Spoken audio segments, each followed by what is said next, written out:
Bismillahirrahmanirrahim. Assalamualaikum. Muhammad Munir.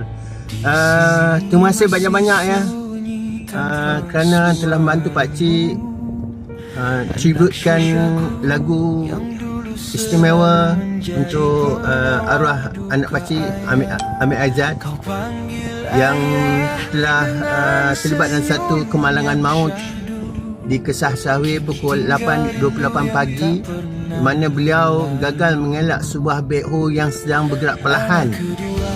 Masa itu arwah sedang on the way bekerja. Jadi seperti dalam lirik Munir, agak sukar untuk pakcik menerima berita kemalangan maut ini, tetapi kita sebagai insan yang biasa berada di atas apa yang berlaku.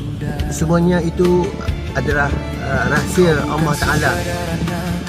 Jadi walaupun anak pakcik dah meninggal, pakcik berjuang siap langkah. Pakcik berusaha melakukan persiapan ini dengan bantuan yang diusahakan oleh sahabat arwah, saudara Syawal Nasaruddin.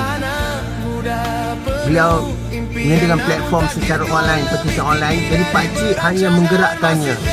Jadi ada insan-insan istimewa yang telah membantu pakcik, antaranya termasuk Munir, adik Syawal dan sebagainya.